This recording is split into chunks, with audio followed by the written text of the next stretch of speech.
I'm so happy to see you all once again. And we return to a subject that we have started many times. I hope those of you who have been here before will realize that I have to start from the beginning for the benefit of the new people. And I think, however, that we can all learn something from the beginning. Let me say, first of all, that those of you who have ever studied astrology, that the astrology that is taught by the world is incorrect. It's perverted. And it gives the wrong slant on life and on you and on your divine purpose. I would suggest that you do not study the world's astrology at all, and that until we have the cosmic astrology that the masters teach in book form, that you rely on your God presence for direction rather than on the interpretations that are given in the magazines. The ascended masters have warned us of the psychic involvement that you can get into when you base your life on, or even if you have had a casual reading of astrology. Concepts that are given to you about what you're supposed to be and what you're supposed to do are so inaccurate that they can completely abort your divine plan.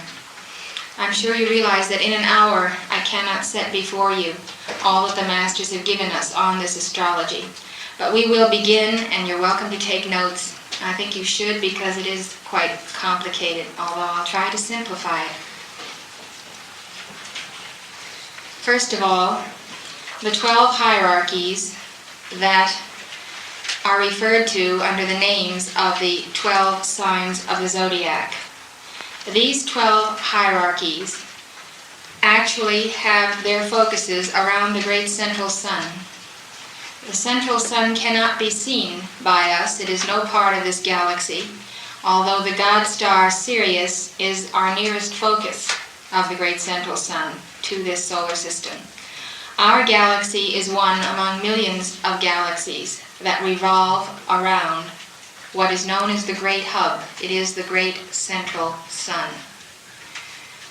Now, around this central sun, stepping down the energies of the Creator for use through these millions of galaxies are the 12 hierarchies. Now, we use the same names as are used in the astrological signs for these hierarchies. These hierarchies are not the stars in the heavens which we see. However, the stars that are grouped together under what is called the constellation of Aries or of Pisces are focuses of their energies. I'm sure you all realize that the formation that we observe, for instance, as Capricorn or as Cancer, does not represent a group of stars that are near to each other at all. They are millions of miles removed, but as they appear from the Earth, they look as though they form a group.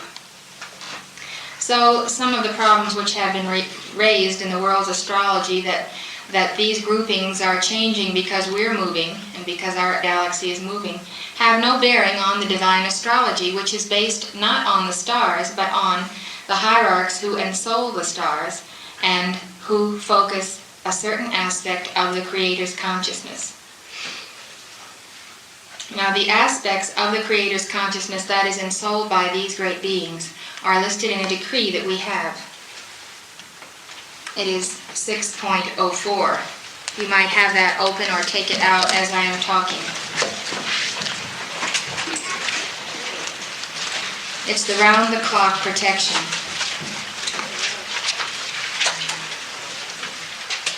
Now, first of all, the placement of the hierarchies on the clock or on the chart. You should have before you, drawn on your notepaper, a circle. And if you will place the 12 lines of the clock on this circle, in other words, draw a clock like we have up here. Capricorn is on the 12 o'clock line. Aquarius is at 1, and we go through the year. Pisces is on the 2 o'clock line, Aries on the 3, Taurus the 4. Are you all writing these? This is important for you to know, because as we define these lines and you determine what your birth sign is, you will find out a great deal about your own divine blueprint. Gemini is on the 5 o'clock line.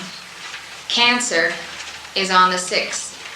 Leo on the 7, Virgo on the 8 o'clock line, Libra on the 9, Scorpio at the 10, and Sagittarius on 11.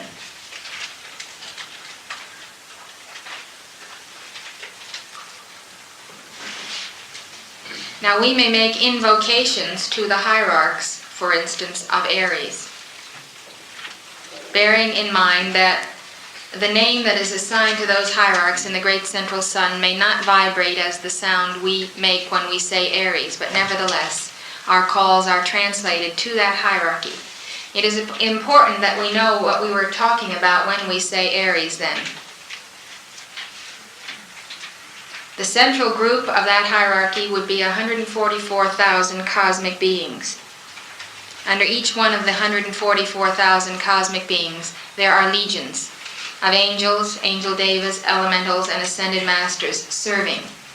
And they are serving to release the tremendous power, the white fire, the sacred fire from the central sun. They step it down so that it can be used in each succeeding galaxy. Now, the center of our galaxy is the core, or the sun, of our system. The energies from the great central sun, from these 12 hierarchies, would be stepped down to the center of our galaxy. They would be stepped down again by beings in the center of our galaxy for the solar systems and universes within that galaxy. They are stepped down again by Helios and Vesta, which is the sun of our own solar system. And there is a temple of these 12 hierarchs over Manhattan on this planet. It is headed by the goddess of liberty. And there are 12 focuses within that temple that again step down these cosmic energies for mankind's use. So you see, hierarchy on this planet goes all the way back to the central sun.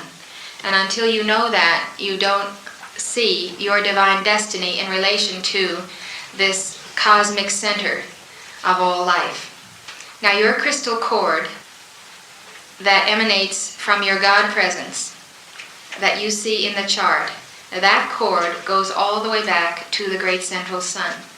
You are tied to the great central sun and have been since the hour of your creation. The God presence is created first, and then when you are destined to descend into the world of form, you come forth. The soul comes forth from the God presence, and then it embodies in the 4 lower bodies, and we are as we are here. Now, when you were given birth in the great central sun, you came under one of these 12 hierarchies, and under the grouping of the 144,000 cosmic beings under that hierarchy. So cosmically speaking, you are serving under one sign. Now that sign may not necessarily be the birth sign, because we must gain mastery in each of these 12 houses. And so in succeeding embodiments, we are born under all 12 of these signs over and over again until finally we attain mastery. Now the dates for these signs are the same dates that are used by the world's astrology. So you can line up your dates and you will know when Aries changes and so forth. And by that you should determine your own birth sign. You will note that the colors of this chart are in the colors of the threefold flame. The 12, 3, 6, and 9 o'clock lines come under the blue flame. Those are the hierarchies of Capricorn, Aries, Cancer, and Libra. Those on the 1, 7, 4, 10 axis are pink. They come under the pink flame, and those are the signs of Aquarius, Leo, Taurus, and Scorpio. On the 2, 8, 5, 11, which forms another cross, is the yellow flame. So you see a cosmic manifestation of the threefold flame. When these energies are in whirling motion, they become the white fire of the Christ consciousness, which shows that when you attain mastery by manifesting the godly virtues of the 12 hierarchies of the sun, then you attain the Christ consciousness. And that is the definition of the Christ consciousness. And when you attain that, you are no longer standing on the periphery of the clock in one of the houses. you move to the center. You become the 13th. You become the Christ with the 12 focuses around you, or the 12 attributes, or the 12 disciples. So that is our goal in using the Ascended Master's teachings. Now the mastery that we must realize, the qualities which we must have, are those which are listed in this decree. If you will look on the second side, section C of the decree, you will notice at 12 o'clock there is listed God power. Now that is the sign of Capricorn.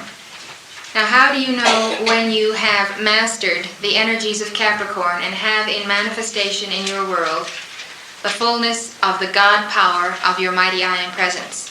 You can be sure that you will not have it as long as you have manifesting in your four lower bodies the qualities listed in column B on the preceding page. You look at the 12 o'clock line. It says criticism, condemnation, and judgment. Now I'll explain why this is so.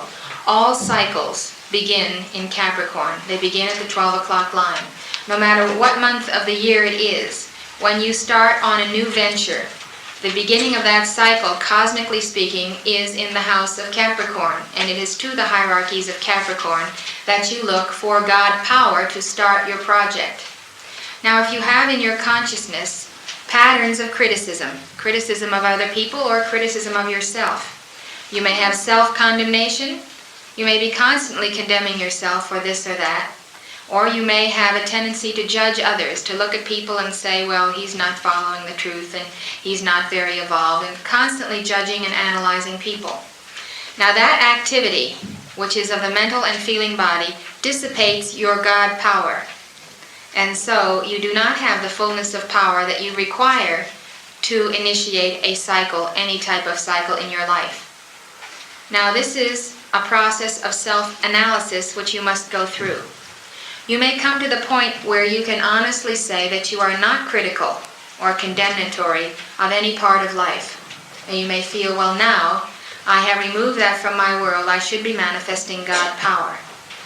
You must remember, however, that you have momentums from many, many lifetimes, thousands and hundreds of thousands of embodiments on this and other planets. Now the full momentum of what you have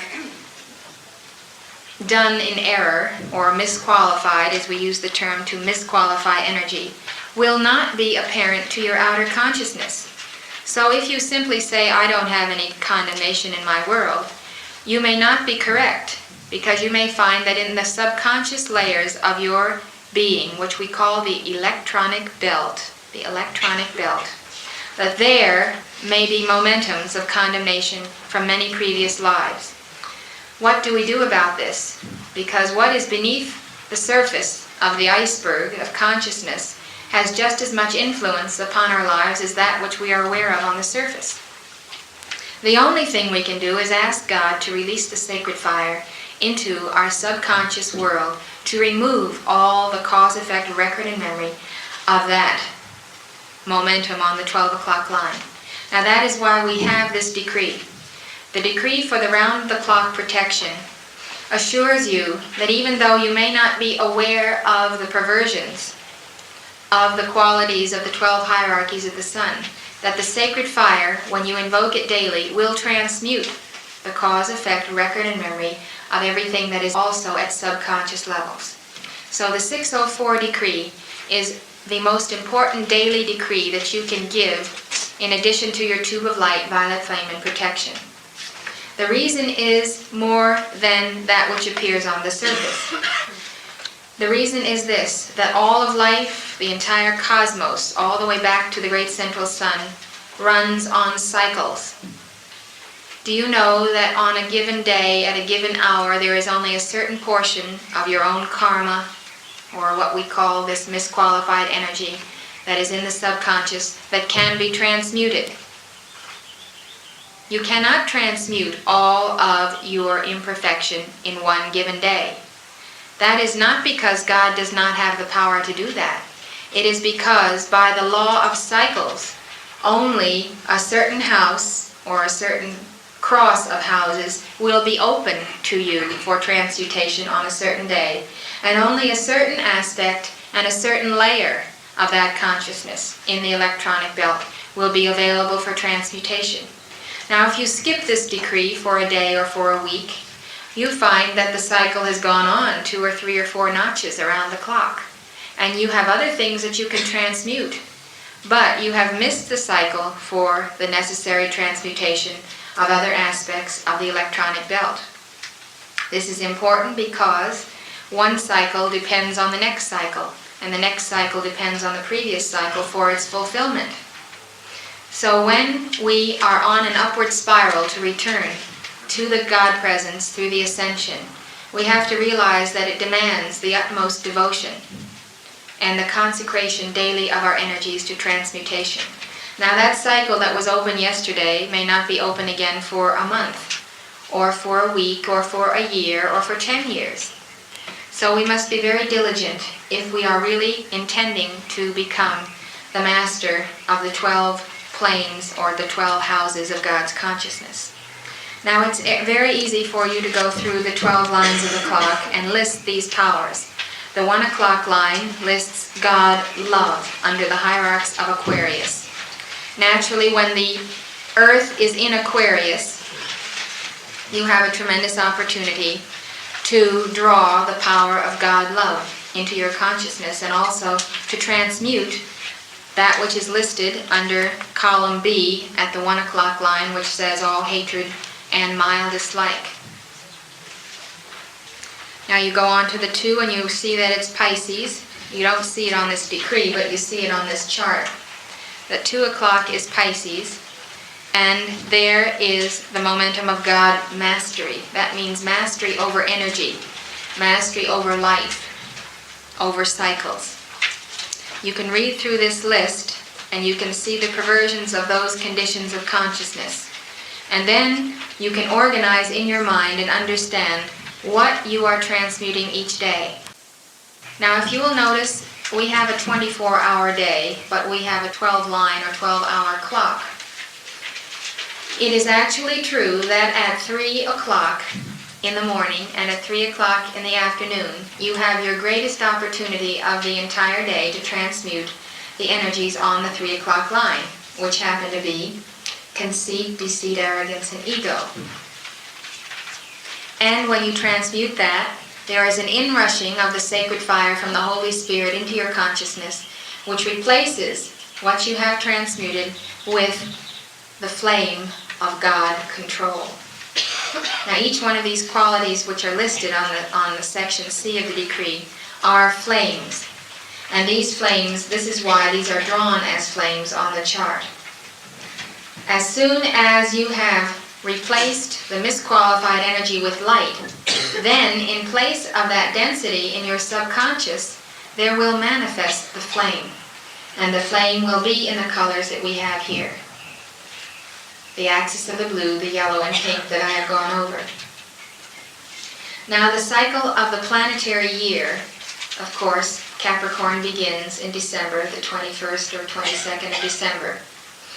And the year proceeds, changing on or about that date each month with these signs. Now, if you will notice the world and the newspapers and the activities in the world, you will find that you can pretty well see how the planet is going through initiations under these hierarchies. You will find that you can actually feel a certain amount of fear and doubt and records of death coming to the surface of the entire planetary body during the reign of the hierarchs of Pisces. And that takes us up to the spring equinox. That ends about March 21st. And then you come into the Aries sign with the power of the spring equinox, and you will see the arrogance, you'll see it in politics, you'll see it nationally in all types of manifestations. And so you will know by what sign and what house we are in, what decrees to give for the planetary body. This round-the-clock protection then can be given for the entire planet and its evolutions. Now, one of the most important things that the Ascended Masters teach is that one individual who aligns himself with the power of his presence and the Christ within him can accomplish the works of millions who are not so aligned. You have to see then that the strength of the Ascended Master's activity is not in numbers, but in the strength of the individual devotion of its members. You will come to the place where you realize that you can transfer your consciousness to any city in the world. You can anchor your own mind in that city. You can give decrees. You can give this round-the-clock protection or the decrees for divine direction or the will of God. And you can set up a most powerful focus for good in that city if you are, of course, decreeing for the will of God and if you understand the science of cosmic astrology. Now, even if you don't understand that science, you can do a powerful amount of good. But when you do understand it, you would know exactly what calls to make at what hour of the day and where. I have in the room where I give my prayers a clock that tells me what time it is everywhere in the world. So that when I am working at a certain time, Colorado time, I know what invocations I have to make for Tokyo or Moscow or Peking or wherever I wish to anchor the sacred fire. And so I will appeal to those hierarchies. Now you will see under the list of A, the names of masters who themselves act as the step-down transformers for the 12 hierarchies of the sun to this planetary body. Under the hierarchy of Capricorn, you'll see the great divine director and the 7 archangels. So you call to them to do the work of transmutation and to assist you individually and on a planetary scale to handle the energies that are opposing the light of Capricorn in manifestation. So forth. You can go through the whole list. You will see that Saint Germain stands under the hierarchs of Aquarius on the 1 o'clock line. Now, if you are an Aquarian, then Saint Germain is your master in terms of the yearly cycles. And you can find out who your master is by determining what your birth sign is. Now, where the explanation of this chart gets a bit complicated to some of our members is the understanding of where the birth sign and their own birth year comes in relationship to the circle of the year that the planet is going through. The planet starts its Capricorn in December. Now, if you are a Capricorn, your year is congruent with the planetary year. But if you are not, you have to draw another circle. You can draw it outside of this circle. And what you will do is place your birth sign at the 12 o'clock position. Now, I happen to be in Aries, and so I would put my Aries up here. Now, my year begins in Aries, which means that when I begin my birth date in Aries, I will move forward around the clock in the 12 houses of the 12 hierarchies. So that simultaneously, while the planet is in Aries, I will be handling, in terms of my personal karma, that which falls on the 12 o'clock line. Actually, what you can do is take 2 pieces of cardboard, pin them together in the center, and cut 2 circles, an inner circle and an outer circle. And you can play with these and turn them so that you can figure out anybody's astrology. You put their birth sign at the 12 o'clock line and you will know where they are in terms of the Earth cycle. Does anyone have a question on that? Yes. Are there any books on that subject? There is no book written on this subject because this is information that the Masters have released to us. And it will be in the book. As you know, the book has 33 chapters. This is advanced instruction. You cannot put this type of information in the first chapters. The first chapters have to deal with the simple teachings. This will be in later chapters, and so it will not be published in the near future. But I can answer any questions today because the Master wants a growing body of disciples on the planet to be able to go forth and work with this chart, work with the cosmic astrology and the cosmic hierarchies, so that you can anchor the light throughout the planet and stay the tides of darkness for the incoming golden age. So if you have any questions on this, I'd like to clarify them now, Octavia. When you say that you put your birthday on the 12 o'clock line, say for instance, like you're working to clean your own body up. What is your birth date? My birthday is September the 1st. All right, let's put September the 1st on the 12 o'clock line. Yes. That is when you begin your yearly cycle. October the 1st would be on the 1 o'clock line. November the 1st would be on the 2. December the 1st would be on the 3 o'clock line. January the 1st, you see, you would be entering Taurus. Now January the 1st, the Earth happens to be in Capricorn. So while the Earth is in Capricorn, you would be in Taurus. February 1st, Octavia will be in Gemini. February 1st, you know that the sign is Aquarius. March 1st, Octavia is going to be working on her personal cycles under Cancer. The Earth, March 1st, will be in Pisces. You see, you go by the date of the year to find out where the Earth is. That's easy, because you know what signs of the zodiac are dominating what dates of the year. April 1st, Octavia will be in Leo. April 1st, the Earth will be in Aries, and so forth. Now, this is what I want to ask. When you're doing this, do you move around the clock, or how many times do you take that particular line that you're on and work to clean up this? That's what I don't know. How you give the decree, you want to know. Yes, how you do it when you're cleaning up a line for yourself. All right, let us determine then how we are going to make the most of this cosmic astrology in terms of getting the most transmutation every day of every month of every year. First of all, you have to figure out your age.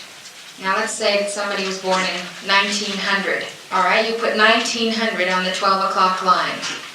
And then you count all the way around. Well, you know that when you were 12, you were back on the 12 o'clock line in 1912. So you can figure it by 12s until you get to your age. Now every age has its line. Someone who is 24 years old will have that entire year an opportunity to transmute all the energies that he has ever misqualified that have been released from the great central sun by the hierarchs of Capricorn. You see, I explained to you of the step-down process of energy from the great central sun. That is pure white fire, which receives the imprint of God power from these hierarchies. Now, it gets to you as pure God power. It is given to you as pure God power. You take it into your four lower bodies, you assimilate it, and soon it begins to take on the color of your consciousness. And it begins to be misqualified, and it gets dense and heavy and dark and earthy. And pretty soon your God power is a lump of clay in your electronic belt. So how do you release the God power out of the lump of clay? During your 24th year, that is your supreme opportunity to do that, to transmute that substance. During the first month, you count your birth date. The first month, whenever your birth date is, that is the beginning, and that is Capricorn. So the first month after your birthday, if your birthday is March 18th, then between March 18th and April 18th, you have this great opportunity for the transmutation of that line. Now, if you're working on Capricorn, a good way to give the 604 decree is to first of all give the 12, 6, 3, 9 lines. Give them in that order. You would start with your column A, and you'd say, in the name of the beloved, mighty, victorious presence of God, I am in holy Christ, selves of all mankind, all great powers and legions of light, beloved, great divine director, and the 7 archangels. Then you'd go to the 6 o'clock line. Beloved Serapis Bey, and the great seraphim and cherubim, that's on the 6 o'clock line. You see, you take the axis first. The most important thing is the axis, because the next most open opportunity you have for transmutation will be the condition opposite your line. If you're going through a Capricorn cycle either in your year or your month, then when you've cleaned up your Capricorn energies, immediately you're able to clean up the energies of misqualification under Cancer, because it's opposite, and that is a polarity. The next most greatest opportunity you have is the cross. So you would go to Aries, and you'd say, on the 3, I'm reading right from the decree, Beloved Helios and the great central sun magnet, then you would go to the 9 o'clock line. Beloved mighty victory and the lords of individuality, the entire spirit of the great brotherhood and the world mother, I decree. And then you go on with the decree, seize, bind, and lock, seize, bind, and lock, seize, bind, and lock. Now you can do that as many times as you wish. 3 times anyway. And it says, seize, bind, and lock all projections of destructivity, etc. And then all criticism, condemnation, and judgment. You take the number 12 in the column B. Then number 6, all indecision, self-pity, and self-justification. Number 3, all conceit, deceit, arrogance, and ego. Number 9, all dishonesty, intrigue, and treachery. Then you finish up with the last line on the page, and all that is not of the light into mighty Astrea's cosmic circle and sword of the flame of 1,000 suns, and all that opposes or attempts to interfere with the fulfillment of my God power. There you are back on the line 12 again. And my divine plan fulfilled this year. 6, my God harmony and supply and my divine plan fulfilled this year. Then do 3 and 9 and finish with, and our victory in the light this instant and forever. You see, well, even when you have transmuted and removed that which is in your subconscious world that opposes the fullness of the manifestation of this light, even when you have transmuted that, you will have the planetary momentums of criticism, condemnation, and judgment that will attempt to deprive you of your divine plan on that line. Now when you say all, you mean all. So all means everything that's in your electronic belt and everything that is in the entire planetary body. So this is a very thorough decree. There is nothing else to transmute. Now if you give this faithful every day, and you give the violet flame before and after, you will be removing all that the law will allow you to remove of your electronic belt on that particular day. Now next, when you have finished then the houses that you're in, you can give the decree on the other 2 axes. You can go to the 1, 7, 4, 10, the 2, 8, 5, 11, and then you can give the whole clock once through from starting with 12 all the way around back to 11 in order, in consecutive order.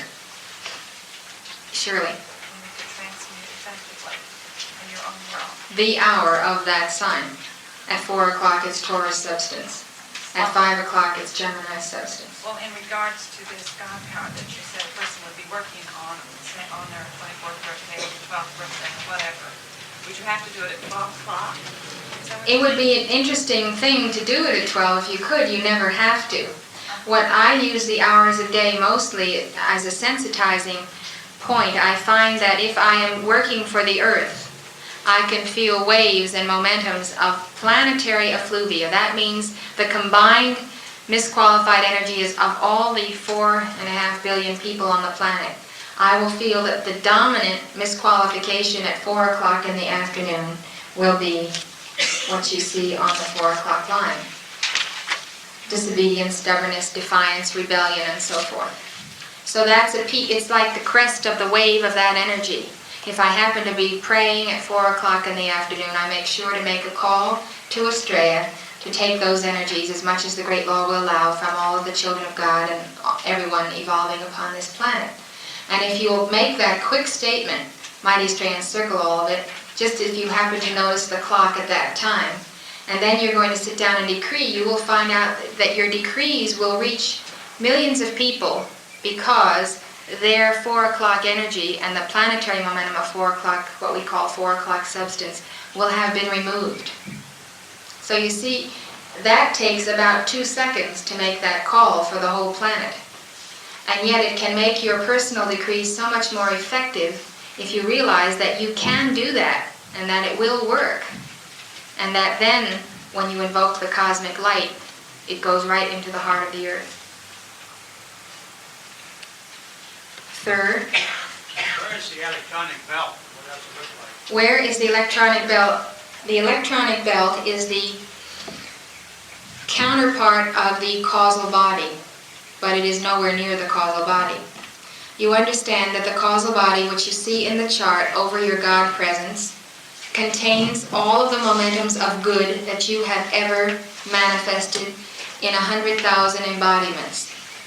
It is a pulsating sphere of spheres within spheres, pulsating, vibrating electronic energy. and it has 12 bands, and each band is a different frequency of electronic energy. The frequencies are determined by your own qualification of good. The outer band is blue. The qualification in blue will be power and faith and the will of God and protection. Every time you have ever manifested the quality of faith in your heart, of devotion to the will of God, every time you have ever given protection to anyone, or any time you have received protection, that is recorded in the blue band in your causal body, or the blue sphere. Now these are 12 balls, each of them inside of each other. That is what the causal body looks like. If you were to look at this ball, you would only see the blue sphere. You'd have to cut it in half like you cut an orange in half to see all 12 spheres. But they are there. Now those are your treasures in heaven. At the same time, at any time you have ever manifested a perversion, let us say, of the blue sphere, that perversion has gone into a sphere of energy that represents your total karma. Now that would be doubt, it would be rebellion against the will of God, it would be a lack of protection and a lack of perfection in your consciousness. This will be the outer ring of your electronic belt, which actually is encased around your form from the navel to beneath your feet. It's interesting, the concept we have of a mermaid shows the bottom part of a woman in this body of a fish. Now that fish body represents emotional substance, emotional energies.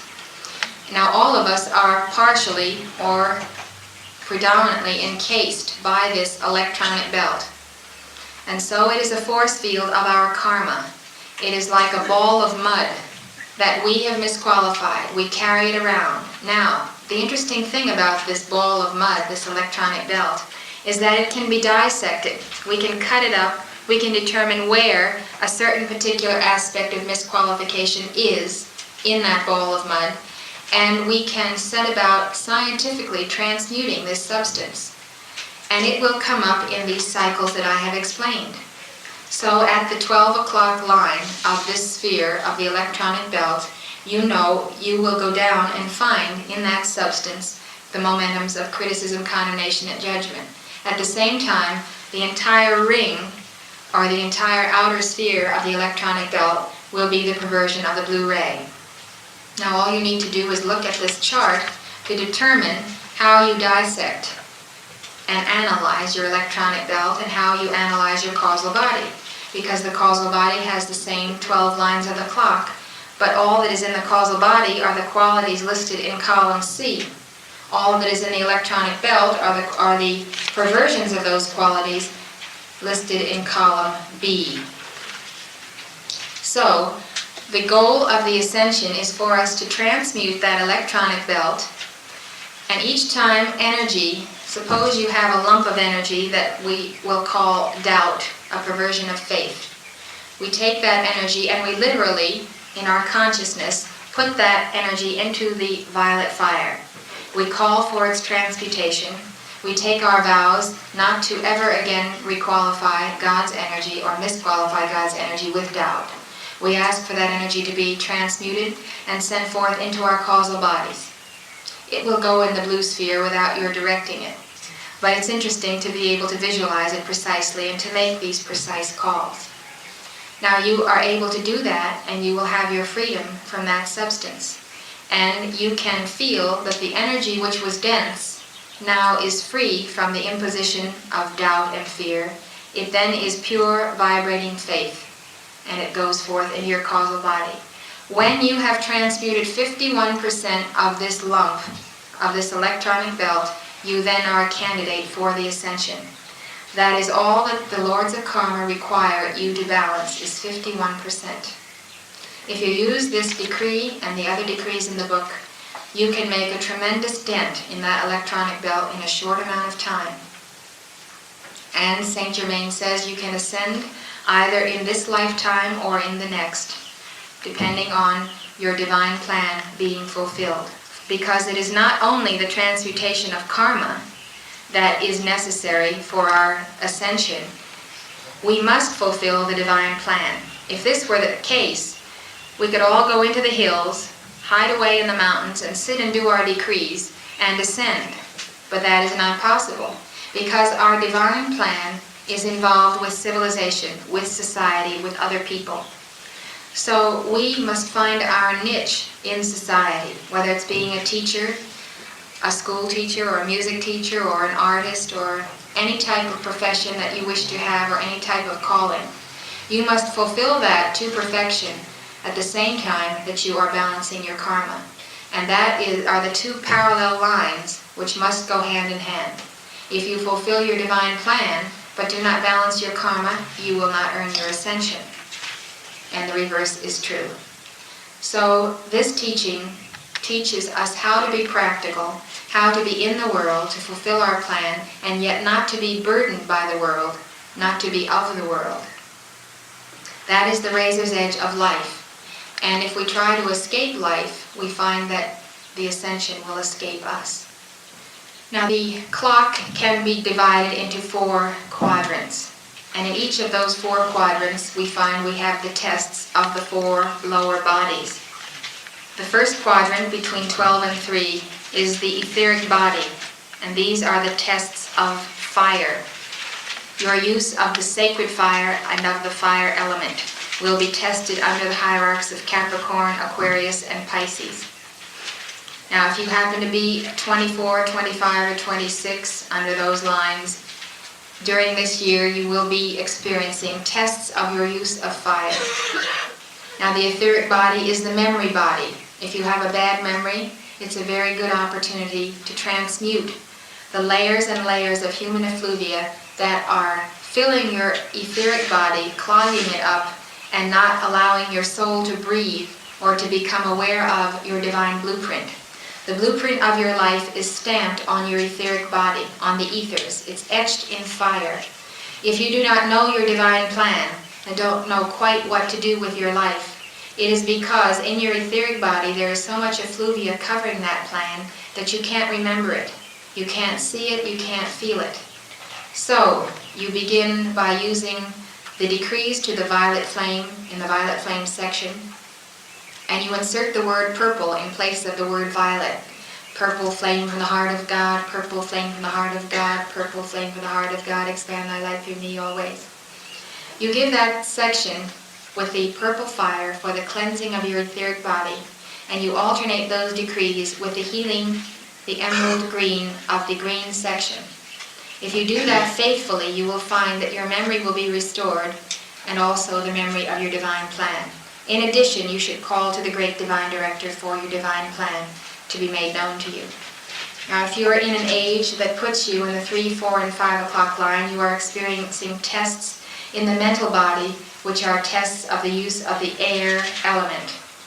That's Aries, Taurus, and Gemini. If you feel that you are not as intelligent as you would like to be, you would like to be able to have greater wisdom, greater understanding of the teachings, greater ability to concentrate on the dictations when they are given, then you must purify your mental body, and you must make the call specifically. You can use any decree in the book, the will of God, the violet fire, the purity degrees, but at the end of each preamble, ask for your mental body to be purified. We need to have our mental faculties restored.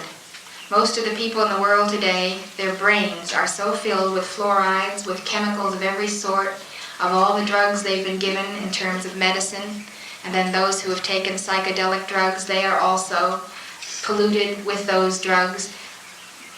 The result being that the brain matter itself is no longer a fitting vehicle to transfer the intelligence of the Christ mind to the outer consciousness, because the brain is the station through which those energies must flow. So in addition to purifying your mental body, you must purify your physical body by a correct diet. And you must try to take the least amount of foreign substance and unnatural substance into your form. Read the labels on things. I mean, all kinds of things are made even with plastic and chemicals that are not native to the body at all. Nicotine collects on the brain. The results of alcohol are manifest in the brain. And of course of the psychedelic drugs. They all are a means whereby the forces of darkness are attempting to deprive the people of this planet of the emanations of the Christ consciousness. Many more people today would be studying the Master's teachings if it were not for the simple problem of foreign matter that is in the brain. And this will come out through proper fasting. If you are in any of the houses of Cancer, Leo, or Virgo, that quadrant of the clock is the testing of your emotional body. And you can definitely notice a difference during the 3 years when you have to pass through those 3 houses. You will definitely perceive that your tests are those of your emotions. You will tend to be more emotional. But because you know you're going through the tests of the emotional body, when you feel that tendency, you call to Estrella to encircle and manifest God control in your emotions, and you find that the test is easily passed. You don't identify with it. You don't become bogged down and upset over personal problems because you realize this is old energy recycling for transmutation. You have the tools, you have the violet flame, the purity decrees, the healing decrees, you invoke them, and as soon as you invoke them into the problem, you feel the release, and you no longer have that feeling of lack of mastery in the emotions. The 9, 10, and 11 o'clock lines under the hierarchs of Libra, Scorpio, and Sagittarius are for our mastery of the earth element. This is where all that you have mastered in the previous 3 quadrants will come into focus as precipitation. And this is where you will see the tangible results in your life physically of your mastery on the other 3 lines. It's a very wonderful cycle, the 9, 10, and 11 o'clock, because you can accomplish a great deal for the light in the physical earth plane. Now, in addition to dividing up the clock in quadrants, we can divide it up into the types of signs. You know that in astrology there are earth signs, fire signs, air signs, and water signs. If you are aware of what the signs control or what the hierarchies control, you know what instruction you can receive. Going back to Capricorn, the first cycle, it teaches us the mastery of the earth element because Capricorn is an earth sign. Capricorn, Taurus, and Virgo are earth signs. They form a triangle on the clock of a threefold flame. Capricorn is the blue aspect of the earth signs. Taurus is the pink aspect of the earth signs, and Virgo is the yellow. So those 3 hierarchies of the great central sun teach us how to precipitate in matter the essence of spirit through the balance of the threefold flame under Capricorn, Taurus, and Virgo. Now that is another way in which you can give the 604 decree. You can give it 12-4-8. 12-4-8, 12-4-8, 12-4-8 when you're in Capricorn or when you're in Taurus or when you're in Virgo. Any one of the earth signs, that will give you the mastery of the threefold flame. Now you know we speak of the fact that the masters require us to balance the threefold flame before we can ascend. They've stressed that fact for many, many, many years. The more we understand of the cosmic astrology, the more we understand the meaning of balancing the threefold flame. We know that we can have a greater amount of illumination or more power or more love, and so our 3 plumes of the threefold flame will be out of balance. What we must also take into consideration is that the threefold flame must be balanced in its manifestation in each of the 4 lower bodies. Now you may have a very good physical body, and you may have a balancing action of the threefold flame pulsating through your physical form. But your emotional body could be shot. You might have experienced many, many times death through violence or through war, or have had many emotional shocks and traumatic experiences. So the threefold flame isn't even manifesting in the emotional body. So then you know that you have to work with the manifestation of the threefold flame in 2 ways. Here are the 2 ways. First of all, in the quadrant of the emotional body, that puts you under the hierarchs of Cancer, Leo, and Virgo. But also with the 3 signs or hierarchies that teach the mastery of water. That is Pisces, Cancer, and Scorpio. Pisces is the 2 o'clock line, Scorpio, the 10, and Cancer, the 6, which makes another threefold flame triangle. Now, if you draw these triangles, you will have 6-pointed stars. But you have to do them on 2 separate clocks. You have a triangle for the earth sign, which is Capricorn, Taurus, Virgo, and a triangle for water. And that makes the 6-pointed star. So when you have your mastery of earth and water, you have a 6-pointed star with a threefold flame in the center, which is your heart chakra. That gives you the perfect balance in your physical and emotional bodies. Then you have the triangles of the etheric and mental bodies. And they are composed of the fire signs, which are Aries, Leo, and Sagittarius. Another threefold flame. Now remember, the mastery of air has the threefold flame in the quadrant and on the air triangle, which is the Gemini, Libra, and Aquarius. The fire quadrant is the etheric body, and that is the Aries, Leo, and Sagittarius triangle. You put them together and you get another 6-pointed star. So you see, balancing the threefold flame means balancing your mastery of the energies, the 4 types of energy. Now when we say earth, air, fire, and water, we realize we're using an outmoded terms. Scientists no longer refer to these categories. We are not talking so much about substance as we're talking about levels of God's consciousness. The highest vibrating level of consciousness we would call fire, then air, then water, then earth. And you can realize in contemplating each of those aspects that we are going from less density to greater density. And so it is following the cycles of precipitation. There are many planes of fire, air, water, and earth. They repeat over and over and over again, and in each cycle, if you were going back to the great central sun, they would be less dense. And as you were coming down from the great central sun, they would become gradually more and more dense, so that finally we get into the earth plane. In other words, fire, air, water, and earth in the great central sun would have an entirely different appearance to us than they have on the planet Earth. And our consciousness and our 4 lower bodies would have an entirely different frequency if we were now in the great central sun. And yet the ratio, or the relationship between those 4 aspects, would remain constant. Do we have any questions? Yes, Adrian. What does it mean when you're on the cusp, or does that matter at all? What does it mean when you're on the cusp? It means that you must constantly be aware of the fact that you are attaining mastery on the sign previous to and following your birthday. You have to be aware of 2 signs all the time.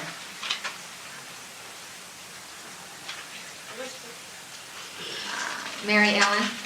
Well, for instance, in the 24th year, when you're with Capricorn, you're dealing with those energies the whole year?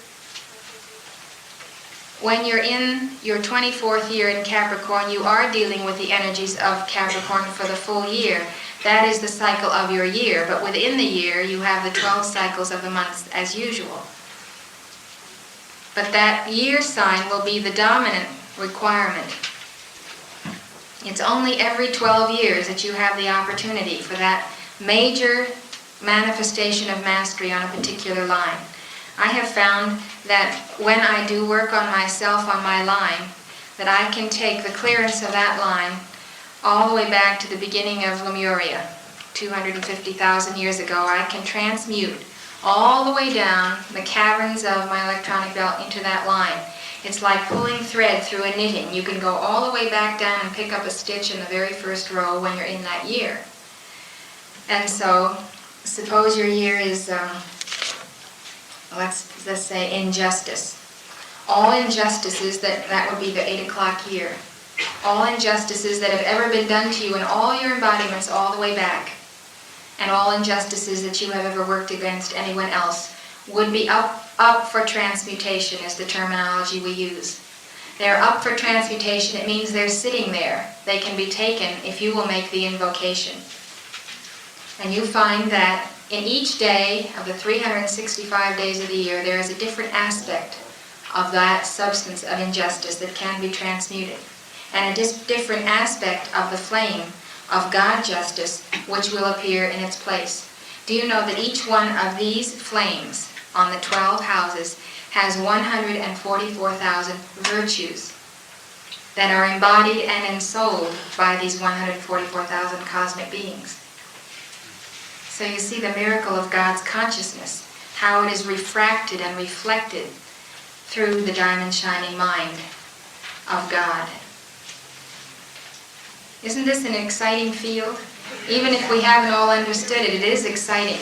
Do you know the psychology in the centuries to come will be based on this clock? And psychoanalysis and therapy will be done through this clock and through doctors who know how to teach people to make these invocations that I've given you today. Is there anybody who doesn't believe in karma?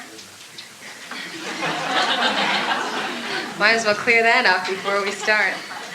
Well, there's some people, I have heard this among various groups that are not centered in the light but who are searching. They will tell you that by some logic or reasoning they are not responsible for their past karma and they don't have to do anything about it. As long as they meditate on God, this will take care of everything. Well, it doesn't happen to be so. And I want to make clear that we all are responsible for every jot and tittle of energy that we have used since the time we came forth into the world of cause and effect. There's no getting around it. You can't rationalize it. You can't shove it under the rug. And you can't pretend it doesn't exist. All that is the attempt of the force to get you sidetracked. And there is a science that involves our responsibility to balance this energy. I'm going to try to give you in the next hour a basis whereby you can systematically, day by day, get rid of the karmic dust that settles. So you stir up the dust when you misqualify energy.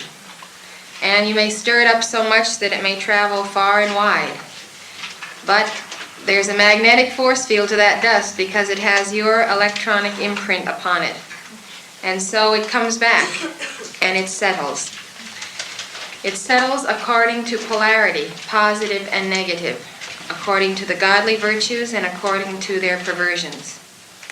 Briefly stated, the being of man is a figure 8. There is the causal body on top, and there is the evolving consciousness on the bottom, and the nexus of the figure 8 is the Christ consciousness. So everything above the Christ is perfection. Everything below the Christ is imperfection.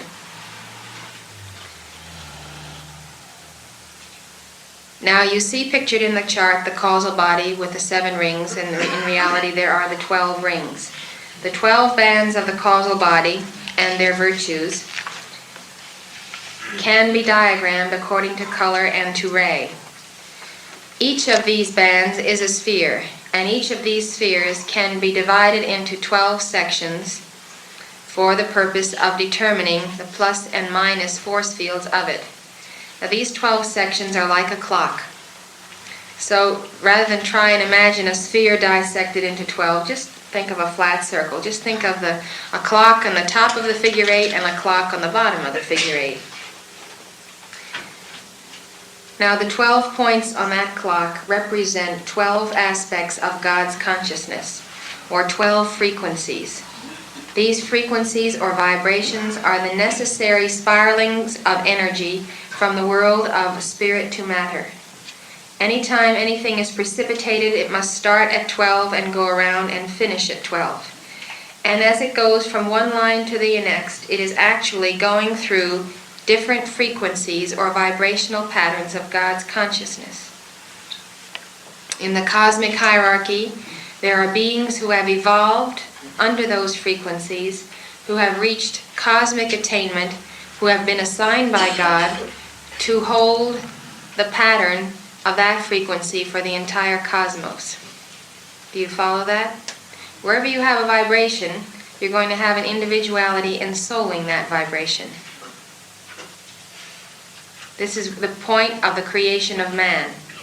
You have God manifest through man, and every aspect of God's consciousness must be outpictured through a different manifestation of himself, or a collective manifestation, which would mean a hierarchy of beings.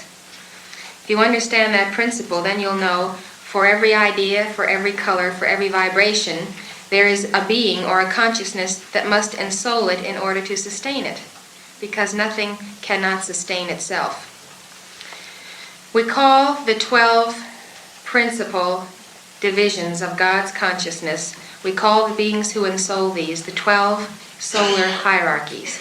The 12 solar, S-O-L-A-R, solar hierarchies, which means hierarchies of the sun. Down through the ages, the astrologers have come to give them the names of the 12 signs of the zodiac. We use these names also. It is not too important whether or not in actuality these are the names. This is the vibrational pattern that they go by in our octave, and we're happy to call them this. Now if you take these 12 lines of the clock and you look at section C in your 6.04 decree, which you should keep out during this talk, section C shows you what the vibrational pattern of God's consciousness is on these 12 lines. The 12 o'clock line of the clock is God's power. The 1 o'clock line is God's love. I don't need to name those for you, they're right in front of you. But as each frequency changes, it comes into phase with the qualities that we understand in that term. If you are sitting, for instance, on the 7 o'clock line or in what we call the 7th house, the vibrational frequency that you would be filled with would be gratitude. And you don't even have to name it, you come to know it by its vibrational frequency. You know, you identify people by frequencies also. When various people come to visit you, you know there's a certain vibration coming with them. The same is true of the cosmic hierarchies. And you get to identify them. We give these things names because we have to use language. But I want to key you back to the fact that everything we're talking about is really vibration. It's a different quivering of the mind of God. Now the cosmic astrology that is given by the masters proceeds in a clockwise direction. You can always denote a perversion of the false hierarchy when you have a counterclockwise action. A counterclockwise spiral should immediately show you that all is not well. Your 12 hierarchies then are listed on the 12 lines of the clock. Those hierarchies and their God virtues comprise the upper half of the figure 8, the upper clock. That is your causal body.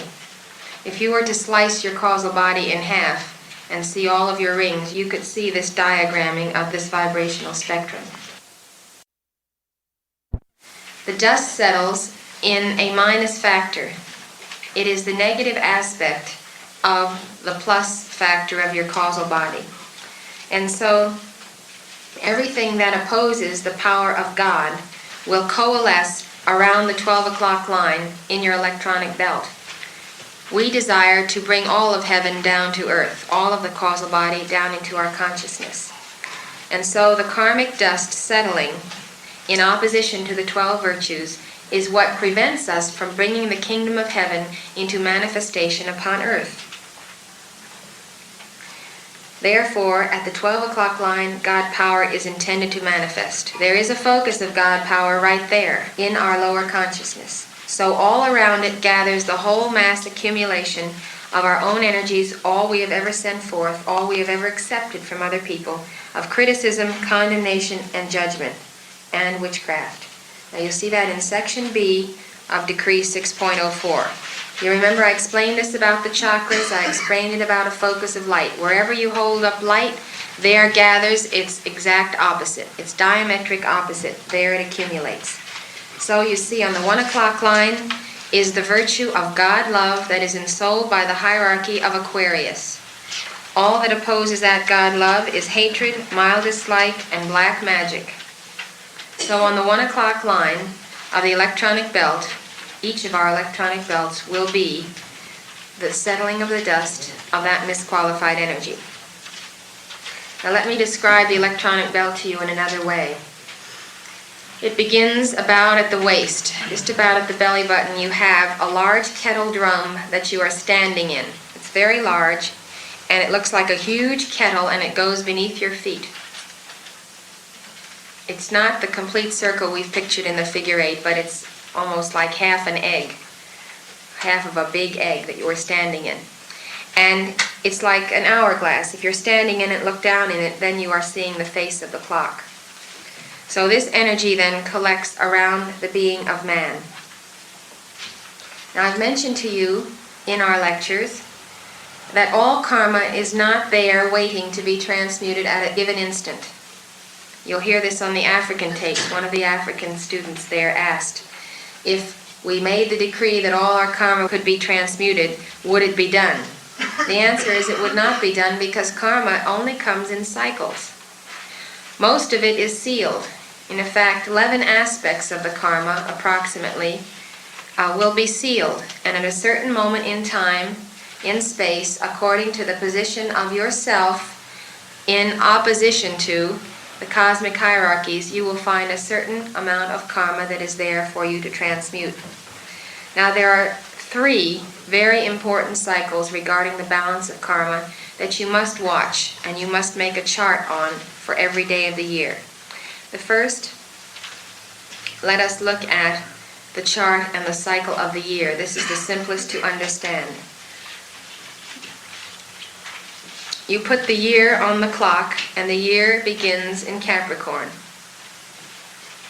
On the 21st of December, December 21st, the hierarchy of Capricorn begins its influence on the planet. From December 21st until January, whatever it is, 22nd or 23rd, that is the period of time upon the planet that the quality of God power is at its greatest concentration and the greatest availability for the use of mankind.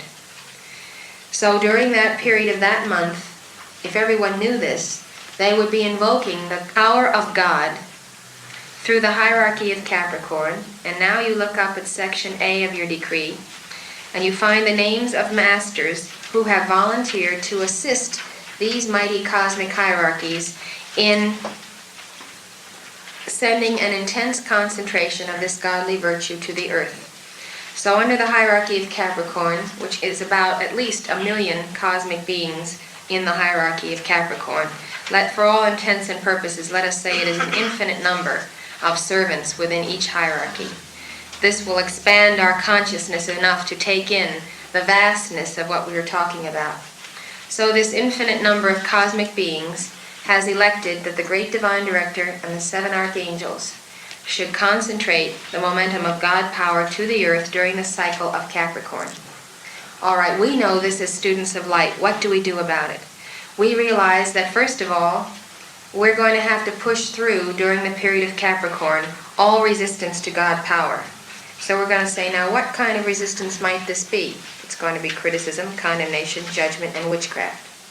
So this is the month that we realize that the planet, the nations of the world, heads of government, individuals, are going to have to gain mastery over those conditions, over condemnation, in order to go beyond the karmic dust and receive the light of the solar hierarchies.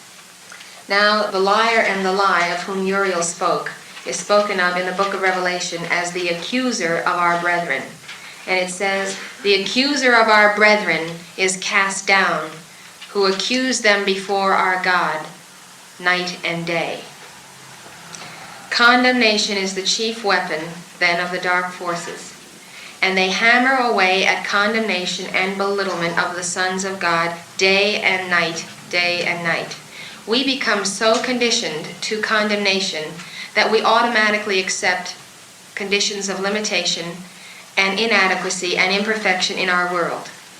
We get up out of bed in the morning and we accept ourselves as mortals, as limited. And right there we have a limitation on the amount of God power that we can receive. I hope you'll think about this long and hard on how much condemnation you individually have accepted in your life that is depriving you of the power of God. Now that is the accuser of our brethren. So, during this tremendous time of Capricorn that we're in, it's an opportunity to invoke the power of God with a blue ray. All of the blue ray decrees and all of the masters under the blue ray will serve with you to amplify the God power of Capricorn and to reverse the tide of its opposite. You should take full advantage of this 30-day approximate opportunity because it will give you the impetus for the rest of the year. You never again will have this much opportunity to have this much light of God power.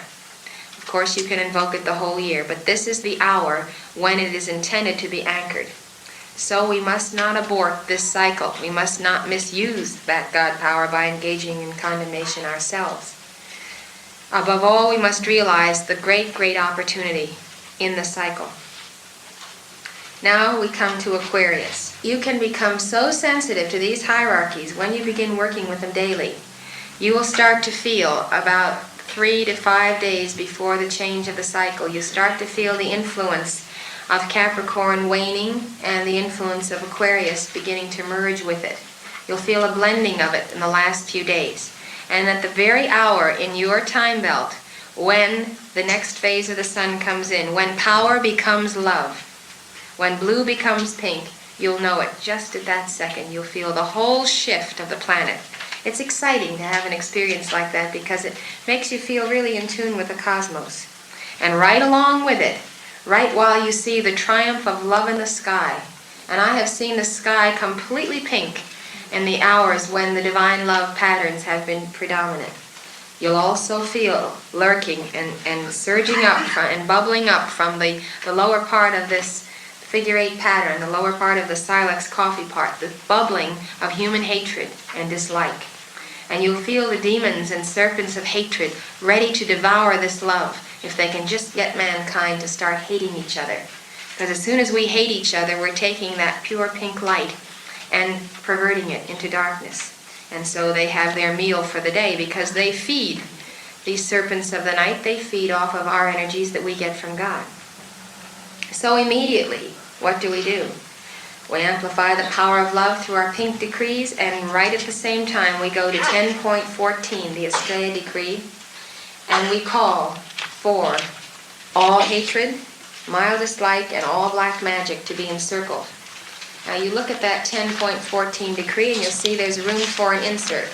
It says, lock your cosmic circle and sword of blue flame in, through, and around. And then there's the insert. See that place? Wherever it says insert, you can name anything, any person, place, condition, or thing that needs to be cut free. So you say, lock your cosmic circle and sword of blue flame in, through, and around all hatred, mild dislike, black magic, and all persons, places, conditions, and things that need to be cut free from the perversion of divine love.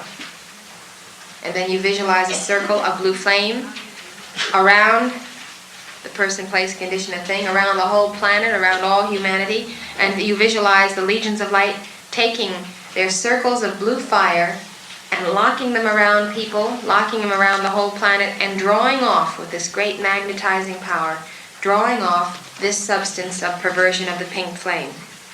Now, at no time during the whole year do we have a greater opportunity to clean the world up of all hatred than at that very moment during the 30-day period of Aquarius. Now, I'll do one more of these and you'll get the idea. The 2 o'clock line will be the flame of God mastery, and that will be the golden flame of illumination. So it will take the yellow decrees to amplify the power of God mastery, and once again, Estrella, always Estrella, to encircle the human consciousness patterns, doubt, fear, human questioning, and records of death. So you see, there is always the need to amplify the good and to cast out the darkness. They go hand in hand. It is the active and passive phase. It is the yin and yang, the masculine and feminine activities of the great law outworking within you. You must not do one without the other. Every time you amplify light, you must name and cast out the darkness. It's important. Now on the clock, we use the threefold flame. So I could go through the whole clock and we would go again through blue, pink, yellow. Simply stated, the 12, 3, 6, and 9 o'clock lines are amplified with the blue decrees. 12, 3, 6, 9. The 1, 4, 7, 10 are amplified with the pink decrees. 14710, 14710, pink. 25811 we use with the yellow decrees. 25811, 25811. Now, I've given you 3 sets, and each of those 3 sets makes a cross on your clock. Just draw a cross and you'll find out what they are. 12, 3, 6, 9 forms one cross. Did you all get that? All settled. Now that is the action of the threefold flame within the electronic belt. You've heard us speak of balancing the threefold flame. We haven't talked about it a lot in this class. But you must realize that balancing the threefold flame is the key to Christ mastery, and you cannot have Christ mastery without the balance of the threefold flame. Where does the threefold flame have to be balanced? It is balanced within the heart, but then it must be balanced within each of the 4 lower bodies. Now let's take the picture of the clock we have before us. We divide the clock into 4 quarters, just like we cut a pie into 4. We cut it from 12 to 6 and 3 to 9. We have made 4 quarters, and those 4 quarters represent the 4 lower bodies. They also represent the 4 seasons. The first quarter represents the months of January, February, and March, 12, 1, and 2 o'clock lines. That is your etheric body.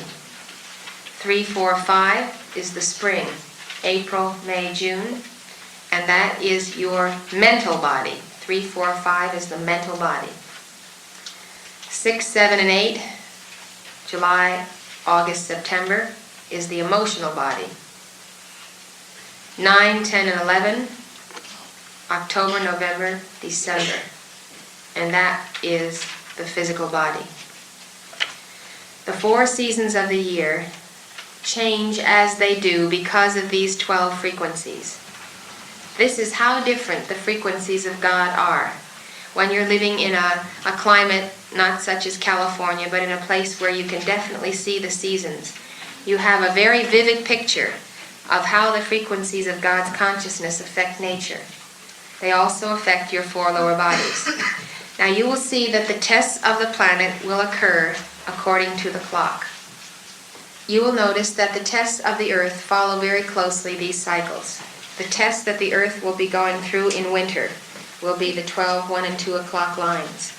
And you'll notice this in current events and in politics and all kinds of policies. You read your newspaper according to the clock and the cycles of time, and you'll be amazed. Especially, I want you to note that the rioting and the emotional turmoil, the rock concerts, and all types of activity that involve the emotional body always occur in the summer on the 6, 7, and 8 o'clock line. People go out of control because it is the test of the emotional body of the planet. In the fall, we have all of our epidemics, flu epidemics, colds, sweep the nation, and that is the test of the physical body. The whole nation is under test under that period of time.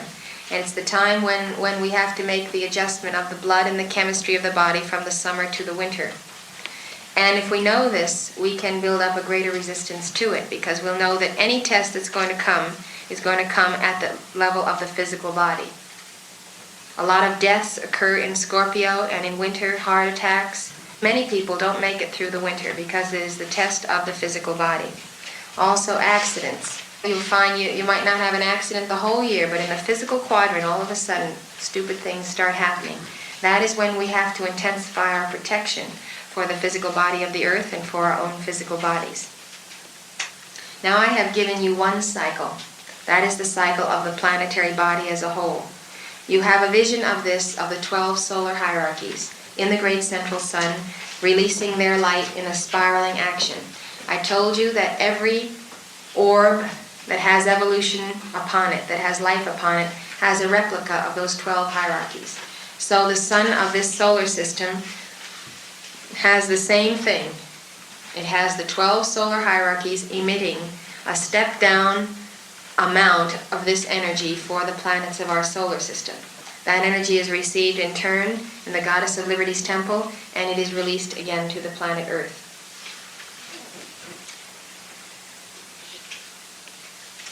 so you can have a good visualization of the planet in space being directly under the light of one of these 12 hierarchies during the year as the sun passes through and comes under the influence of those hierarchies. Now the next cycle we want to speak about is the cycle of your personal birth, because you are also a body. You are a heavenly body, just as the earth is a heavenly body. So the hour when you came forth and were born and received the infusion of life from the Holy Spirit constitutes a whole nother cosmos, a whole nother little universe that is subject to the same law as the planet Earth. So you are a planet evolving on another planet, really. So your planet has its own cycle. So you have to figure out your cycle in relation to the cycle of the larger planet which you inhabit. Say you were born on the 3rd of March. Take whatever date you are born on and draw another circle and another clock on a piece of paper. Get a whole fresh start now. Make a new clock. You can sketch it very quickly. Now put your birth date on the 12 o'clock line. Whatever your birth date is, put it on the 12 o'clock line. Is it March 3rd? All right, March 3rd will be at the 12 o'clock line. April 3rd will be on the 1 o'clock line. May 3rd on the 2. June 3rd on the 3. Will you do that? Take your birth date and then advance it by 1 month each time around. On your birthday, you are receiving God power, the thrust and impetus of your new year. So during that month, between 12 and 1, whatever your birthday is, the first month of your birth year, you have this extraordinary momentum of God power from your causal body, because your causal body is your personal central sun. It's your personal central sun from which your planet has come forth. So the very first month of your birth year, you have the same opportunity that the planet had between December 21 and January 21. You have the opportunity to get God power. You're starting your new cycle and you are in your etheric quadrant, the first quadrant of your clock. And you are handling the tests of the etheric body, which are the tests of fire. You will be handling all opposition to God power, such as criticism, condemnation, and judgment. The moment you enter your birthday, you will notice this. You'll notice the great feeling of a surge of power, of a new beginning, a new start, and also you will sense the opposition to that start through the condemnation, the attempt to weigh you down. Well, this is the reason that most people get sick before their birthday. That's the winter in their life. So many people get sick and die just before their birthday. A lot of people get sick and die just before their birthday. This is a comment of Ben Bryan here. The reason for that is that 6 weeks before your birthday, you have a final opportunity in your year to transmute all the karma that you haven't transmuted in the whole 12 months. So we call this a 6-week cycle. It's the cycle of the heaviest concentration of opposition, of returning karma, of density, of problems, and of all kinds of situations that are a great trial. Going through the 6-week cycle is like trudging through a jungle with a machete. You really have to work with your decrees and your light. And it is true that people do die just before their birthday because, number one, it is the winter of their year, but mainly because they can't handle that full weight of their karma. It's people's own karma that kills them. You realize that. If we had no karma, we'd live forever. It's the weight of returning karma. When that weight gets too great so that the physical body actually can't bear it, then people die. And the karmic lords know when that will take place because they know that they have to keep giving mankind tests. So if you remember that, you will not fall down the last 6 weeks of your cycle. What's your question, Don? You mentioned the test of the etheric. What kind of test do they manifest? The tests of the etheric are on the first 3 lines, 12, 1, and 2. And they're also the tests of the use of fire, because you see, we talk of the 4 lower bodies in terms of the 4 elements. The etheric body is also known in occult circles as the fire body. And the tests of the mastery of the etheric body and the balance of the threefold flame will always be the tests of our use of fire. Now that may not mean anything to you, but you'll come to understand the vibration of fire as opposed to the vibration of air, which you get in the second cycle. That is the spring of the year, and that is the test of the use of air. In the third cycle, you have the test of the use of water. And in the fourth cycle, the physical, it is the test of the use of earth. You can feel the changing of those. Earth is a heavy, much heavier testing. Everything has to be physical. You have to produce physically in order to master that test. Now there is another aspect to the divine astrology which should be charted by you through the year for maximum efficiency in your service to yourself as well as your service to the planet. And for this purpose you have to have an ephemeris. An ephemeris gives you the charts of the signs of the sun and the moon, and these can be bought in bookstores or newspaper stands. The moon was intended to be the disk of light that amplifies the feelings of God in man. When man is perfect, he has perfect feelings. Feelings of love, of hope, of purity, of joy, of bliss. All of the great swelling miracles of God. The feeling of gratitude. All of this is intended to be amplified by the moon. And the moon, regardless of what mankind are doing in their feelings, continues to amplify. When man fell from grace, these feelings became doubt, fear, mistrust, envy, jealousy, and all the feelings that people have undulating and going up and down. So the moon now has become the reflector of the impure emotional substance of the planetary body and of man. The moon has a very, very heavy influence on your personal life and on the planetary life. It is so great in its effect that we cannot ignore it. We cannot just work from the sign of the sun and from our birth signs. The moon changes its house about every 2.5 to 3 days. And the ephemeris will tell you on what date. It will tell you when the full moon is, when the new moon is, and just about what phase of the moon that it is in, and in what house. The moon passes around the 12 numbers on the clock then about every 30 to 35 days. It varies, and this is why you need an ephemeris. When the moon is in Capricorn, it can be any time of the year. It can be in any month of the year, any given month. The moon practically goes through all of the signs. So every month we find that the moon is amplifying the emotional or astral body of the planet, and thus it is amplifying the conditions in section B of our decree.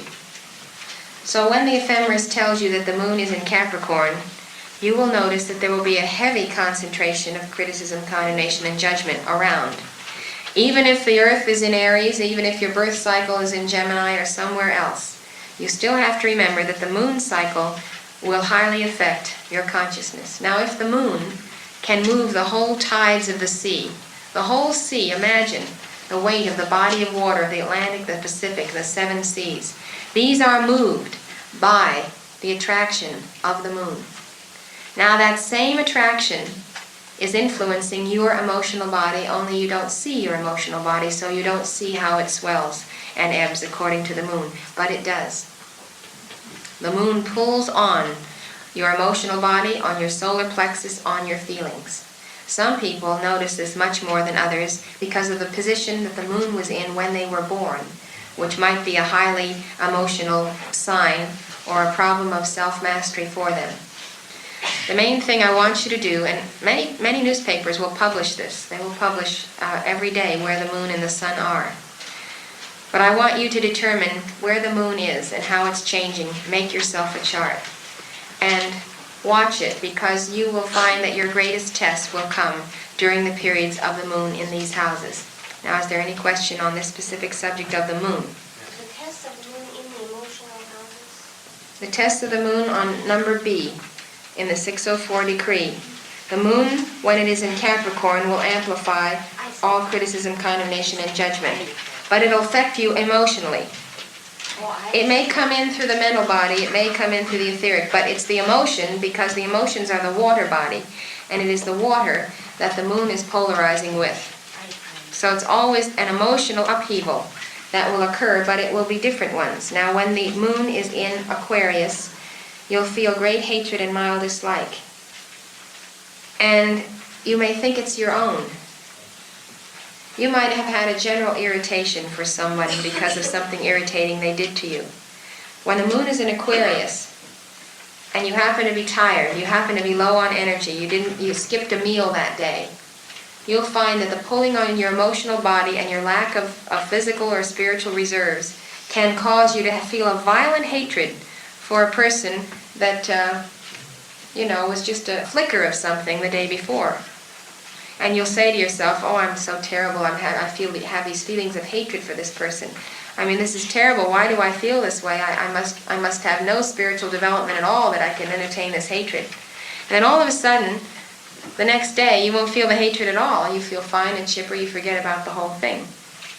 And if you knew the cycles of the moon, you would realize that that is why it occurred. And if you knew why it occurred, you would have more mastery at the time. You would have reversed the hatred. You would have said, this is not my own. In the name of Jesus the Christ, I demand it be consumed by the power of the sacred fire, and I cast it out. And immediately you would make the fiat put it out, because you would recognize that that's the testing. You see, the whole thing to deceive mankind is to keep this knowledge from the people so that they will identify with evil, so that we will personify these conditions, accept them as real, and then condemn ourselves. Always condemn ourselves, no matter what line of the clock we go into. Whatever we get into, we wind up condemnation, because it is the predominant quality of the sinister force to condemn the students of the light. Now, when the moon is in Pisces, sometimes the moon and the sun will be in the same house at the same time, and so you'll see an extra concentration of perversion. All of a sudden, you're full of doubts and fears, and people come to you with all kinds of questions about your religion or your faith or some project that you're trying to push through somewhere in business or in an organization. And all this momentum of doubt and fear and pulling it apart will come up, and you'll feel completely defeated. Now, if you knew what cycles were going on, you see, you'd realize this is just the test of the hour. This is the expected beast that is at the door. You knew he was coming. It's the time for him to come, get out the shotgun, and kill him right there on the doorstep. This is how you have to treat human creation. You just can't get embroiled in these lengthy discussions, conversations, entertaining. You can't open the door and say, oh, what are you doing here? Invite the beast in, sit down, talk to him, hear all his lies, all his stories. Now, haven't we all done this? Honest to goodness, how long are we going to keep doing it? How long are we going to be so stupid as to forget to look at what the signs of the sun and the moon are and where we are in our birth cycles? This is why I like to tell this story at every class. It's my favorite story.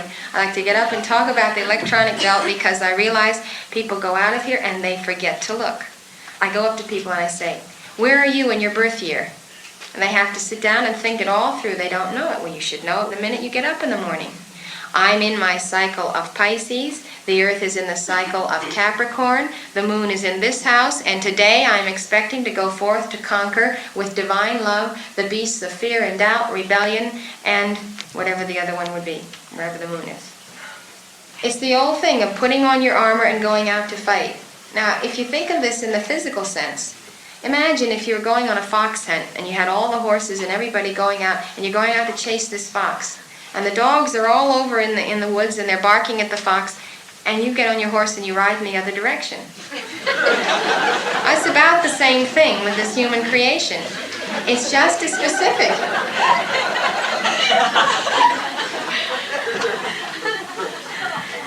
I'm sure you can think of many graphic situations where it would be absurd. It would be absurd to do the things that we do when it comes down to the spiritual science. We have to apply these principles. We are very practical when it comes to physical things.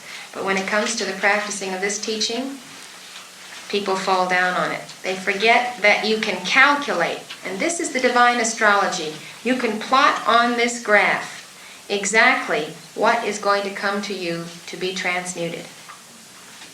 Now here's how it differs from the worldly astrology. The worldly astrologers will tell you, this is going to be a very bad day for you. Stay in bed, don't go out, because you're going to have an accident if you go out. Because they're not teaching you the science that you are supposed to go out and conquer that very thing that looks like it's going to be in opposition to you. Now, I've heard tapes of astrologers. I had a woman who was very sick and who wanted my help, and she wanted me to hear what her astrologer was saying about what was supposed to happen to her during this period of time. This is a very famous astrologer in New York that plotted this course. for her. And she got me on a long-distance phone. She said, now I'm going to turn the tape on. So she turned the tape on. The tape lasted about a half hour. And I kept yelling, come back, you know, I've heard enough. And she wouldn't come back to the phone, so I had to hear this whole half-hour astrology tape telling this woman how she was going to be sick, and how she was going to be this, and how she was going to be that. And all these terrible things were going on because Neptune was here, and because this was there, and all these things. And the woman was just trembling from fear because she had accepted all this thing. Well, it gave me a lot of insight because I could see how the world has taken the divine astrology and used it as a way of manipulating people and making them feel that they were subject unto these influences. The only influence that you have to be subject to is God. That is the only influence that is inviolate, invulnerable, and unchangeable. All of the other influences of astrology can be changed by you if you will challenge them with light. You take the specific antidote for the specific sickness. If you have a cold, you take a certain thing. You might take lemon and honey. If you have pneumonia, you take another. If you have something else, you take something else. So you have to be specific in astrology. If you have a condition of projected fear and doubt, you have to meet it. This is the 2 o'clock line. You have to meet it with the yellow flame and with mastery, the God quality of God mastery. So whatever you chart to be the expected opponent or the expected enemy, you must meet him on his own ground with the exact vibration that is calculated to cancel it out. This is why it's important to do this chart. Now I'm going to give you one more cycle that is important for you to put on the list. It is the day or the month when you came to the teachings of the Summit Lighthouse. If you can remember that time. If you can't remember it, try to approximate it. I'm telling you this for a purpose. If you know that you came to the Summit Lighthouse in June of 1972, that is the commencement of yourself on this path of the Ascended Master's teachings. And that is a new beginning for you. And so it will be again on the line of Capricorn. So you would put, what did I say, June 12th? You would put that on the 12 o'clock line.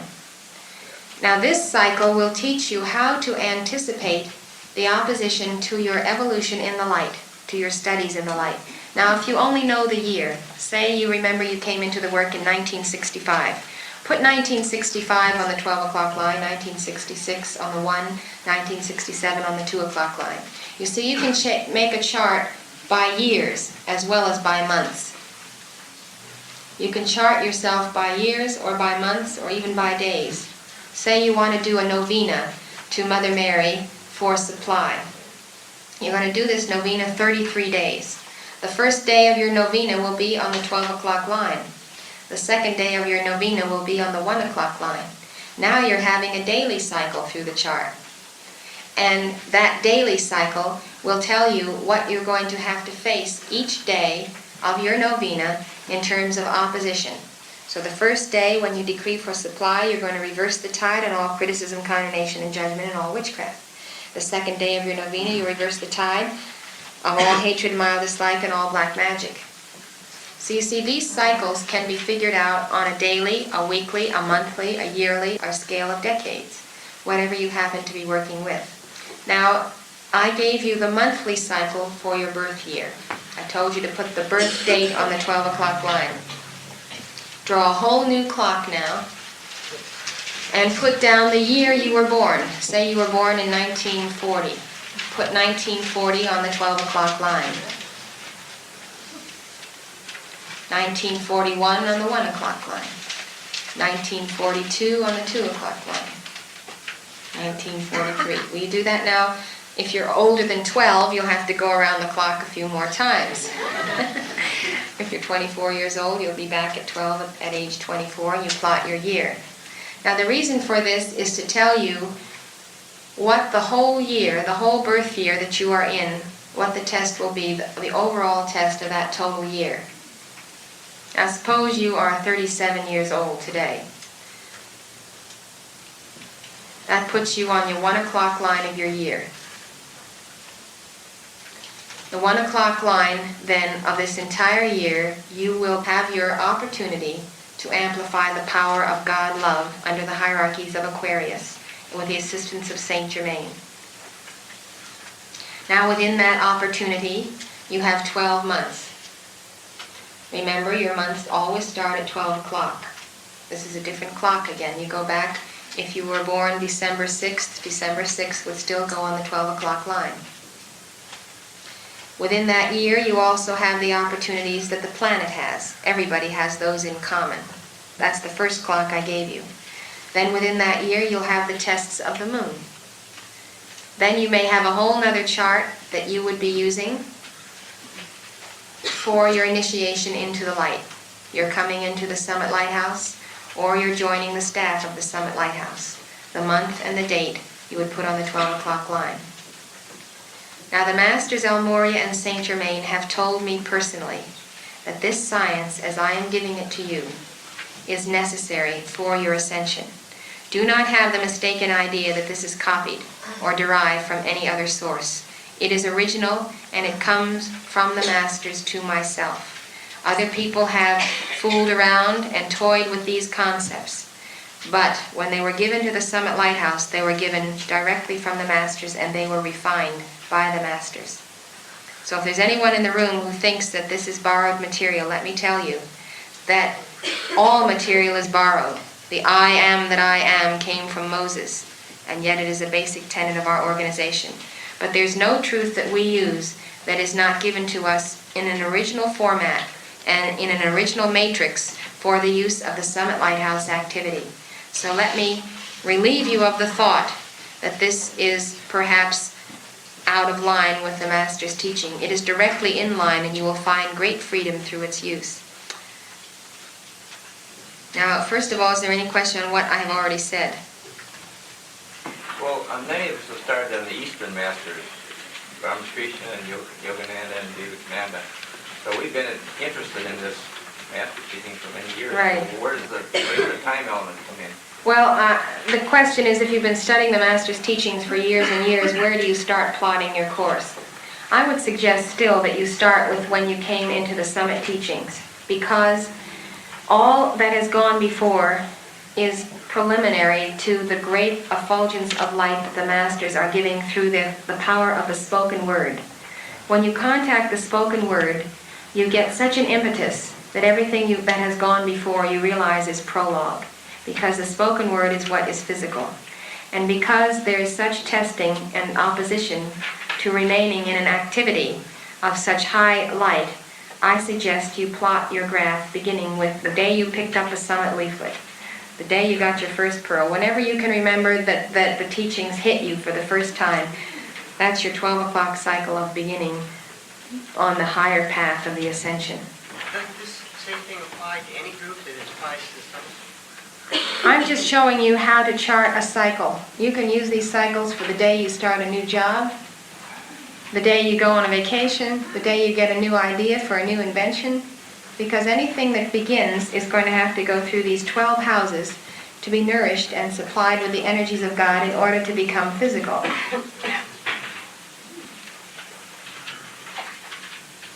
When you talk about a new cycle, so I say about a new job, do the forces when they come in and out just apply to that particular part of your life? I mean, you may be in Pisces as far as the Summit Lighthouse, and in Capricorn. That's for right. your job. Well, you see, this is the story of wheels within wheels. We are a giant machine of millions of these wheels going on. We're just a being that is full of cycles, and the combination of all of these cycles makes up the pattern of our identity, of our personality. There's all kinds of cycles you've started many embodiments ago that are still going on, that you could tune into if you knew how to. The cycle when you came forth from the great central sun, the cycles of the balancing of karma. So you have to understand that life is not that simple, that these wheels within wheels are constantly occurring. The reason why you would plot your first day on a job and you would plot the months of your job would be so that you could anticipate what you can amplify of godly virtue and what you can call to be encircled of opposition to your keeping the flame in that job. That's the whole point of making a chart. It's so you can outsmart the astrology of the thing, because everything has its astrology. And you chart the people in your family. You have 5 or 6 members of your family. All these wheels are going on simultaneously within one house. So you can see where people will be working in conjunction with each other and where they may have some frictions and some problems. And as the mother of your household, you should know the charts for your whole family so that you can tell what things are in combination. I know that I was born on August 15th, so I know that starts my 12 o'clock line. Now the question I would like to know is, for this year's cycle, does it start on the New Year's Day of that year, or does it start on my birthday? On your birthday. On my birthday. The New Year's cycle for you starts on your birthday. The only thing that starts on the New Year for all of us is the birthday of the planet and the cycles of the planet. So we know that when we go out into the world to do things in the world, we're going to meet the cycles of that planetary body, of the world itself. In our personal lives, we are handling our personal planet and its birthday. I'm trying to show you that you're a planet and the Earth is a planet. So you get the picture that it's just 2 different planets on 2 different cycles going on simultaneously. Yes?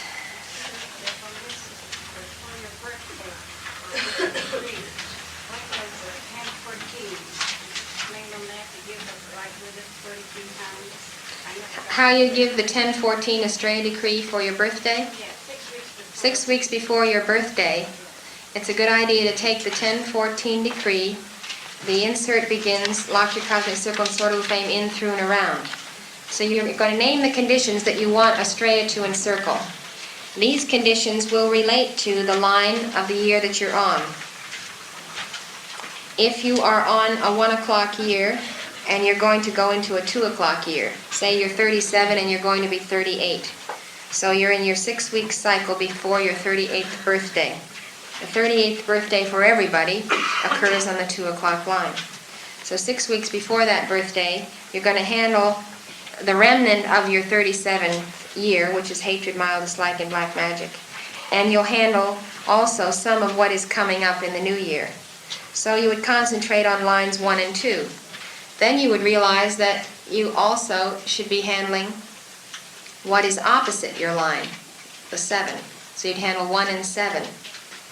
Then you would go to all the pink. Since the 1 o'clock year is the test of the pink, it will inevitably fall on all the pink plumes. 1, 4, 7, 10. So you'll put 1, 4, 7, 10, that list in lock your cosmic circle and sword of flame in, through, and around, all hatred and mild dislike, all disobedience, stubbornness, and defiance of the law, all ingratitude, thoughtlessness, and spiritual blindness, and all selfishness and self-love. So then in your 6-week cycle, you would be cleaning up all opposition to divine love within you. Then you move into the yellow, and you do everything listed under 2, 8, 5, 11. It is best, of course, to do just the whole clock. Put the whole clock in Astrea's decree, and you'll get every possible test or problem that could come up. That's taking your daily multiple vitamin. You're handling every problem and every condition. The question is, would you get as much power wiping out the whole clock as you would just wiping out 1 and 2 lines? Well, if you're handling a specific and you're certain of that specific, it's best to concentrate on it. But if you feel just a general dis-ease, then you should do the whole clock. Well, listen, it doesn't always work that way. Sometimes you really are battling a dragon of human pride. And that thing requires all of your force and all of your energies and all of your decrees to clean that up and to slay that dragon. And there's no point while you're fighting this dragon to fight 11 other beasts that are in the background in the woods. You know, get the one that's right there. And if you can't identify it, then you can shoot in all directions.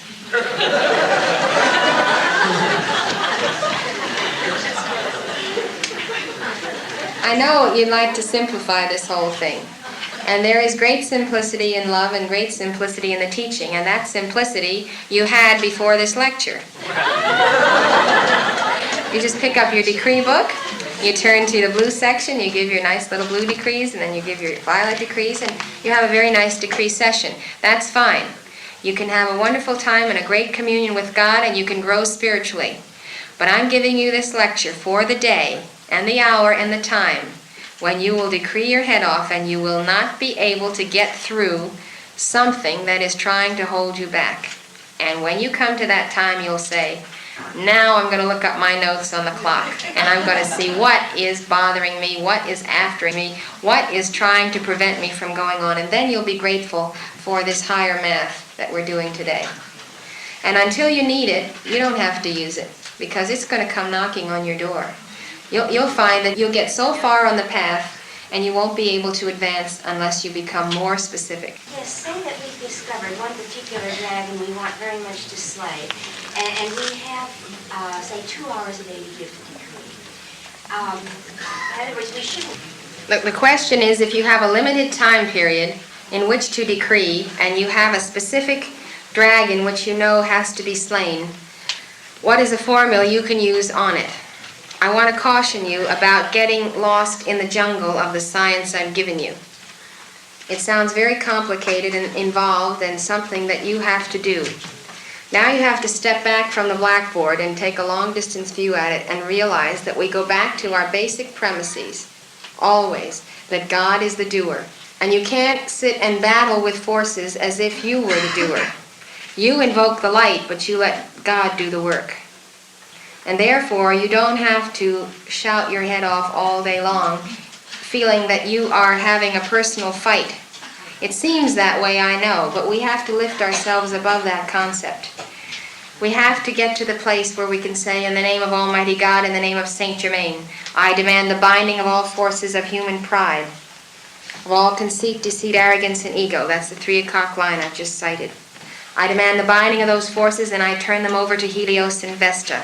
You look at the 3 o'clock line in A, you'll see Helios and the great central sun magnet. And I demand that those forces be bound and taken and drawn into a blue sphere at this very hour.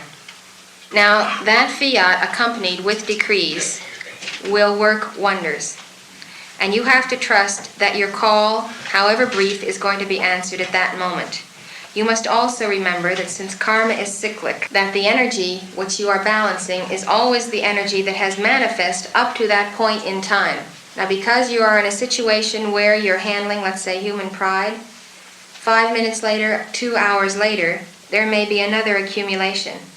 So don't mistake the new energies coming up to be handled as the idea that the decree didn't work. The decree works, but it works for past and present. It sets the pattern for the future, but you have to keep calling, and especially in any 24-hour cycle.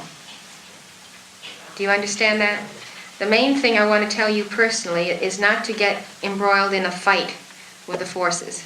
Let Archangel Michael and his legions take over. All you are responsible for is making the call, turning it over to God, and you have to trust that the call compels the answer. Just make another call and then go on. Just say, instead of thinking that I have to have a long session. Yeah, that's right. I mean, if you really trust God as you would trust your dearest friend, and if you went up to your friend and you said, you've just got to help me, will you please do this for me? Well, you know that friend is going to go right away and do it for you. So you say, God, you've just got to help me. I need help here. I want you to go into action. I'm giving you the authority. Step down here and take care of this situation. Thank you. And go on. Now that's one phase of this. The other phase is that you have to give the masters energy. That's why we decree many decrees over and over again. The masters have to be given your energy so that they can multiply that energy and come back into your level and work the work that you desire to have done. This is the whole principle of decrees, because through the power of the spoken word, you are giving God energy. Do you understand this? So the quick call will suffice in a crisis, but there has to be time in the day when you are giving a lot of energy to God so that energy can be multiplied and returned to you. Format for the call. I don't think I could repeat it, but it's on the tape. If you give me a clue. So just a general fiat. Yeah, just a general. Okay, let's go. In the name of Almighty God, in the name of Jesus the Christ, in the name of the Holy Spirit, I demand action from the heart of the great central sun. I call to mighty Estrella, lock your cosmic circle and sort of fame around all envy, jealousy, and ignorance directed against me or the light for which I stand, against this endeavor or the children of light anywhere on earth. In the name of Almighty God, I accept it done this hour in full power. Just remember the principle of the Trinity, Father, Son, and Holy Spirit, that you can always call in the name of that Trinity, and you get the Trinity of power from the Godhead. The point is, this is for a quick, incisive call that you compose on the instant to apply to a given situation. And the principle of that call is to invoke it in the name of God and to demand action. In the name of Almighty God, I demand action here. That's the basis of the call. Then you're defining the action is what you're doing. And if you say in the name of the Father, the Son, and the Holy Spirit, you're just amplifying God himself. You're naming more parts of God. But the principle is name God, demand the action, and that's it.